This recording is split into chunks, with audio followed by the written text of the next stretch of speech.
Bine v-am găsit, dragii mei din Zodia Capricorn, oriunde v-ați afla. Bine ați venit tuturor pe canalul meu, Tarot Flor de Loto. Numele meu este Nina, pentru cei care nu mă cunosc și, ca de obicei, mă bucur să vă am alături, atât pe dragii mei abonați, cum de asemenea și pe cei care, poate, sunteți pentru prima oară aici pe canal. Azi voi face o lectură temporală, fără limită de timp, o lectură pe care voi să o puteți urmări oricând doriți sau atunci când apare în viața voastră. Desigur, dragilor, un aspect important de care trebuie să țineți cont și pe care vi-l spun la fiecare lectură și acela de a vă da seama că voi vă construiți propriul viitor, așa că vă rog din suflet să luați decât acele mesaje care rezonează cu voi, fiind o lectură generală, iar restul lăsați-le să zboare în univers, pentru că sigur sunt pentru alte energii, alte persoane care într-o mai mică sau mai mare măsură au o legătură cu Zodia Capricorn. De asemenea, dacă nu veți rezona poate cu această lectură, pe canalul meu de YouTube există o listă care se numește Tarot 2025, intrați acolo și veți găsi mult mai multe lecturi atemporale, fără limită de timp, da? Așa cum v-am spus, care voi să le puteți urmări oricând doriți sau când vă atrag atenția, da? În tarot coincidențele nu există, sau pur și simplu puteți viziona celelalte zodii, care pot reprezenta pentru voi, poate, ascendentul, luna, Venus sau oricare altă planetă importantă din harta voastră astrală. Așa că, dragilor, toți cei care aveți soare, lună, Venus sau ascendentul în Zodia Capricorn, atunci această lectură este de asemenea și pentru voi. Și haideți să vedem ce vine pentru dragii mei din Capricorn.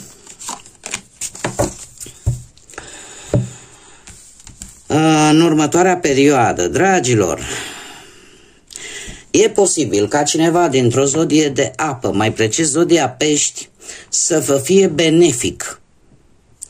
Sau, dacă nu vorbim de o persoană, anumite caracteristici ale zodiei Pești să vă ajute cumva să le împrumutați și să vă ajute să fie în favoarea voastră. Ce înseamnă asta? Poate unii dintre voi veți avea o răbdare mai mare sau veți fi mult mai empatici sau poate veți reuși cumva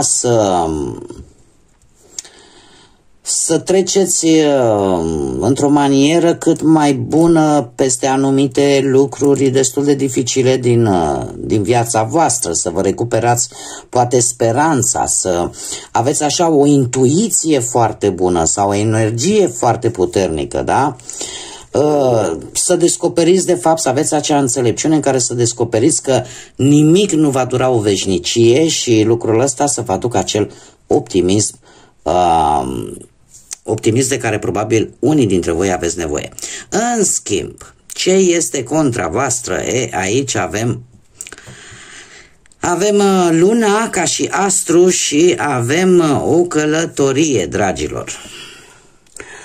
Luna îmi vorbește foarte mult de acel tu interior, ce nu arăți lumii. Iar lucrul ăsta e posibil să-ți joace așa să fie cumva împotriva ta. Există ceva acolo în interiorul tău care, nu știu, sentimente interioare, vis-a-vis poate de partea asta maternă, da? Mamă sau poate vreo persoană mai maternă așa din familie sau poate cineva de la care tu aștepți niște răspunsuri. În general, luna ne vorbește foarte mult de frământări, de sentimente, de ceea ce ai tu în interiorul tău. Cert este că este legată de o călătorie. Și o călătorie pe o distanță destul de îndepărtată, aș spune. Există o teamă, ori pentru că vrei să faci, teama de a face această călătorie pentru a obține niște răspunsuri, iar asta poate să îți joace un pic negativ, să-ți aducă așa o atitudine un pic negativă, sau pur și simplu, nu știu, e vorba poate de un abandon, de o ruptură care îți dă un pic de teamă, îți dă un pic de frică. Și asta poate să joace un pic contra ta. Acum, trebuie să vă spun și nu știu de ce, dar în acest moment simt că este vorba pentru unii dintre voi despre viața voastră mai mult sentimentală. De ce? Pentru că rezultatul sau surpriza pentru voi, din păcate, este trădarea, unde se repetă, avem același astru, avem luna. Asta îmi spune că există niște suspiciuni, că există poate o stare de gelozie maximă sau poate există teama de a fi înșelat, de a fi trădat.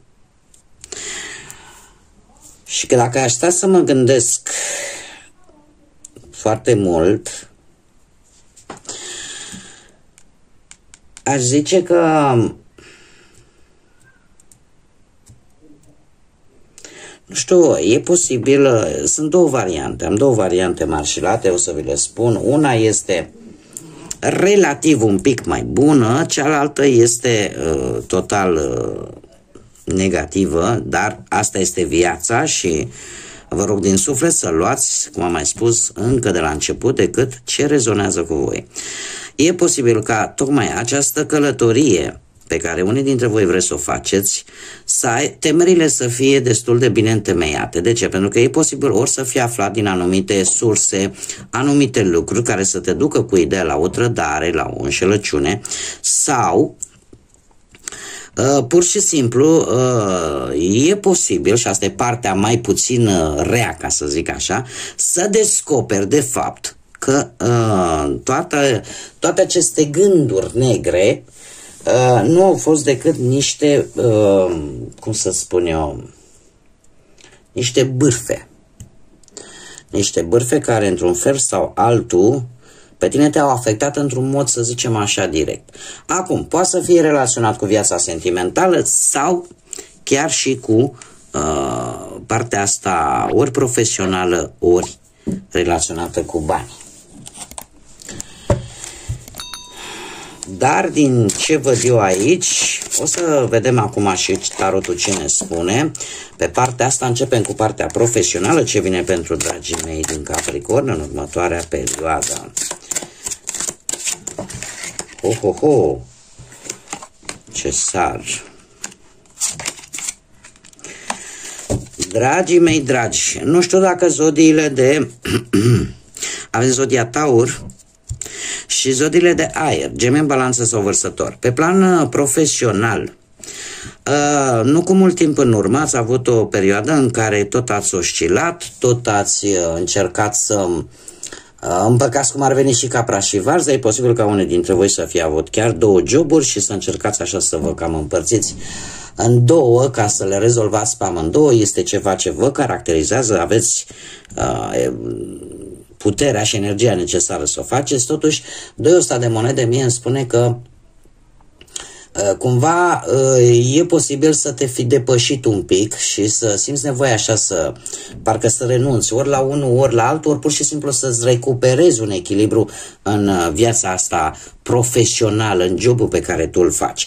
În prezent avem Marele Preot care îmi vorbește de zodia Taur sau de o persoană cu care tu te sfătuiești, căreia tu îi ceri un sfat relaționat cu viața ta profesională, cu cariera ta sau cu jobul tău sau cu faptul că poate dacă ești în căutoare de job, da? Pentru că aici mi-apare într-adevăr o indecizie și o încercare oarecum de a te menține în echilibru pe planul ăsta profesional. Totuși, mie îmi spune că ori este o instituție, ori este o persoană care lucrează într-o instituție și are o anumită uniformă sau are un anumit rang, sau este o persoană cu care vei avea de-a face într-un viitor apropiat. Acest rege de spade mie îmi vorbește de cineva cu un intelect puternic, îmi vorbește de cineva care aparent deranjează. De ce? Pentru că are un comportament foarte rece, foarte dur, poate să fie, nu știu, ori vreun șef, ori o altă persoană și care în general nu prea are de văzut, nu prea pune preț așa pe problemele tale strict personale, da? Adică este cumva cineva care judecă foarte logic, foarte rațional și e posibil ca această persoană să aibă ceva de văzut cu viața ta profesională. Să fie o persoană care să nu fie foarte implicată în mod direct cu jobul tău actual sau să fie cineva din exterior, de asemenea. Dar este cineva care încearcă să fie cât mai drept posibil. Da? Cât mai drept posibil și cât mai corect. Cât mai imparțial, să judece cât mai imparțial. Are o gândire foarte independentă din punctul ăsta de vedere și care poate să-ți dea un sfat foarte bun pe planul ăsta profesional. Haideți să vedem. Ușor. Sunt cărțile foarte mari. De multe ori nici n-am spațiu. Haideți să vedem pe plan financiar. Ce ne spune tarotul? Un cavaler de monede. Pe plan financiar, a spune că ați avut o perioadă în care parcă lucrurile se mișcau destul de lent. Dar ele se mișcau și asta era important. Cumva parcă vreți să urgentați, nu știu, într-un trecut nu foarte îndepărtat, ați avut bănuți, au venit probabil din mai multe locuri, ați avut, ca să zic așa, un pic de răbdare, ori, încă o dată mi se repetă semnele de pământ și semnele de aer. Nu știu dacă se corelează, dacă vă spun ceva, am aici Taur, Fecioară, Capricorn și aici Gemeni, Balanță, Vărsător. Deci încă o dată mi se repetă aceste două elemente, da? De pământ și de aer. Deci, într-un trecut nu foarte îndepărtat, bănuți au fost, adică ați reușit să fiți cât de cât echilibrați, nu a fost ceva care... Sau poate o situație financiară s-a mișcat ea un pic mai lent, dar s-a mișcat bine. În prezent avem un cavaler de spade. E ca și cum ai zice, băi, mi se cam termină răbdarea.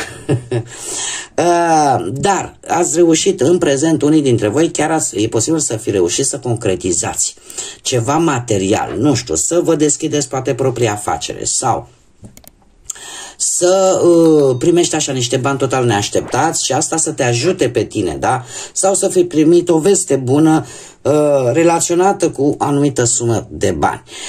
Ce este important, pentru că lucrurile se vor desfășura foarte, dacă e vorba de o veste bună relaționată cu banii, trebuie să vă spun un lucru, nu o luați pe poteca scurtă, da? Faceți lucrurile fix așa cum trebuie făcute.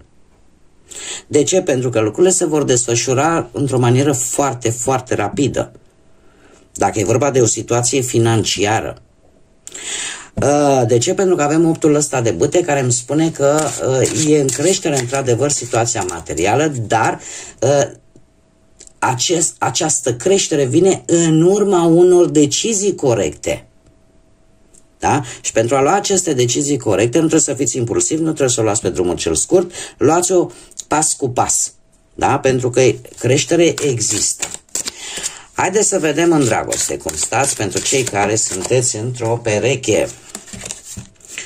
Cei care sunteți într-o pereche, ați avut o perioadă, nu știu dacă semnul peștilor vă spune ceva,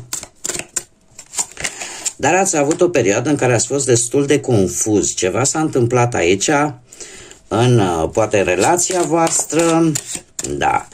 Cineva și-a pierdut interesul aici, din cauza unor, da. Nu știu dacă sunteți voi, nu știu dacă este perechea voastră, aici trebuie să adaptați pentru că vorbim deja de două persoane în afară de voi. De două persoane cu voi, îmi cer scuze. Dar aici cineva de ceva vreme și-a cam pierdut încrederea, ca să spun așa, cam lucrurile sunt văzute foarte în ceață, foarte neclare. Intuiția vă spune că ceva vi se ascunde, intuiția poate vă spune că există anumite secrete și că parcă nu puteți vedea anumite lucruri din relația voastră într-o manieră foarte clară. În prezent există o sărăcie de sentimente, există o lipsă de emoție, de sentimente, de lucruri care în mod normal ar trebui să existe într-o relație. Te simți poate mult mai singură sau simți poate că perechea nu te tratează așa cum meriți, da? și ești într-un moment în care încerci să evaluezi, ori tu, ori perechea ta, da, vă rog să adaptați voi singurei, cumva este un moment de a evalua relația. Dom'le, ce fac? O iau pe aici sau mă schimb? Într-un viitor nu foarte îndepărtat, dragii mei, trebuie să vă spun că avem un 7 de spade care îmi vorbește tare mult de încredere. O încredere care ori pentru voi, ori pentru perechea voastră este crucială. Și chiar dacă sunt lucruri care nu s-au spus și care nu se spun, trebuie să vă spun că situația nu se va îmbunătăți atâta timp cât aceste lucruri nu se spun. 7 de spade, în general, este o carte negativă care ne vorbește de trădare, de înșelăciune, de minciună și de multe ori ne vorbește de a evita o confruntare. De a evita o confruntare și a pune ca și motivație, lasă că mai aștept. Lasă că poate se rezolvă. Trebuie să vă spun că nu se rezolvă. Deci până nu se vor afla, până nu se vor da cărțile pe față, ca să zicem mai pe românește, lucrurile nu își vor găsi o îmbunătățire pentru cei care rezonați. Acum, cei care sunteți singurei, din diferite motive sunteți singuri, dragii mei, indiferent de ce vârstă aveți, pentru că am persoane trecute de mult de prima tinerețe sau a doua și care îmi spun, cine, Doamne, nu mai întrebe. Da, este adevărat, decizia vă aparține să nu mai, poate să nu mai simțiți nevoia de cineva în viața voastră. Este perfect normal, nu toată lumea își dorește acest lucru, dar pentru cei care vă doriți, nu spuneți niciodată, cum era vorba, nu spune niciodată. Pentru că nu aduce anul ce aduce ceasul. Haideți să vedem, pentru cei care sunteți singurei, ați avut cu 2 ăsta de spade o perioadă destul de...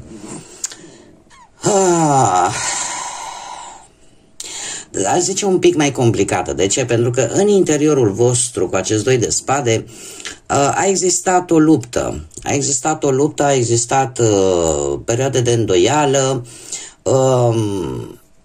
posibil să fie existat anumite temeri, anumite teama de a te implica poate într-o altă relație, tocmai pentru că te gândești mereu la consecințe, sau cumva logica, rațiunea a cam luat locul sufletului. Da? Cam primează oarecum ce-ți spune mentalul și mai puțin ce-ți spune sentimentalul. Ce să vezi? În prezent avem justiția. Justiția care îmi spune că sunt șanse poate chiar ai cunoscut pe cineva de puțină vreme sau chiar acum sau imediat după ce vezi această lectură, posibil să cunoști pe cineva care să aibă legătură chiar cu justiția în sine, da? Sau să lucreze într-o instituție a statului sau să aibă, nu știu, să folosească poate o anumită uniformă, da? Adică cam toate instituțiile statului, plecând, nu știu, de la primărie, poliție, spital, judecătorie și așa mai departe, da? În general cu instituții ale statului și poate Zodia Balanță să vă spună ceva. Și trebuie să vă spun că această relație, paradoxal, că tot vorbeam, într-un viitor nu foarte îndepărtat, va duce la începerea unei relații cu acest 2 de cupe, o relație foarte pasională, o relație foarte emoțională și foarte senzuală, așa. Da? Ne vorbește de o conexiune în care atracția este foarte mare și e o carte super pozitivă, mai ales pentru voi cei care sunteți poate în acest moment singurei. Acum, e posibil de asemenea, dacă nu vorbim de o persoană, mare atenție, dacă nu vorbim o persoană care să aibă legătură așa cu lumea asta a justiției sau să lucreze, cum am mai spus, într-o instituție a statului, e posibil să întâlniți această persoană într-o anumită clădire care ține de instituții ale statului. Să n-aibă nimic de văzut, dar pur și simplu să o întâlniți poate într-o situație în care voi aveți ceva de rezolvat. Că e la primărie, că e la spital, că e la indiferent unde. Da? Într-un fel sau altul să aibă un pic de legătură cu ce am spus mai înainte, cu simbolistica acestei cărți. Acum, dragilor, cei care sunteți interesați, cei care vă doriți, puteți să vă gândiți la o persoană dragă vouă, la o persoană specială din viața voastră și ori alegeți un număr de la 1 la 3, ori pur și simplu lăsați-vă ghidați de intuiția proprie și haideți să vedem ce întrebări, ce gânduri are această persoană vis-a-vis de voi. Și haideți să începem să scoatem cât un mesaj. Avem primul gând, primul mesaj care ne spune: lumea nu mă crede, lumea nu are încredere în mine. Al doilea mesaj: nu mai suport. Deocamdată nu avem semne de întrebare, avem numai gânduri. Și într-adevăr avem și o întrebare care ne spune: oare această durere se va opri vreodată? Da, avem aceste trei mesaje. Acum, un mesaj general pentru toți dragii mei din multe. S-a întors direct, ia să vedem. Pentru voi, dragilor din Capricorn, un mesaj general pentru următoarea perioadă și care ne spune felul următor: niciodată să nu subestimezi puterea vindecării pe care ți-o aduce un moment liniștit. Retragere. Este un îndemn pentru probabil mulți dintre voi de a vă găsi acea oază de liniște, de a face acele lucruri care pe voi vă liniștesc, care vouă vă dă acea calmitate de care aveți nevoie. Voi ca și zodie sunteți în general foarte serioși în ceea ce faceți, depuneți foarte multă energie și consumați foarte multă energie pentru ceva ce voi vă doriți. Sunteți foarte muncitori, foarte dedicați și de multe ori lucrul ăsta nu face altceva decât să vă consume toată această energie și nu e firesc și normal, nu numai voi, în general la toată lumea. În momentul în care ne simțim secătuiți de energie, trebuie să facem ceva, să ne repunem energia la loc. Tocmai asta spune acest mesaj: găsește-ți acel lucru sau ceea ce ție îți place în a te recupera. Tocmai de aceea spune, niciodată să nu consider că un moment de liniște, un moment de relaxare nu are puterea de a te vindeca. Da? Bun, dragilor, aceasta a fost lectura pentru voi. Eu vă mulțumesc din suflet pentru prezență. Vă aștept cu mare drag să vă abonați pentru cei care încă nu v-ați abonat. Mulțumesc din suflet tuturor celor care contribuie ca de fiecare dată cu mesaje, cu like-uri, cu distribuiri în dezvoltarea acestui canal. Mii de mulțumiri tuturor și de asemenea și în continuare aștept cu mare interes și cu mare drag suportul vostru prin like-uri, prin comentarii și distribuiri.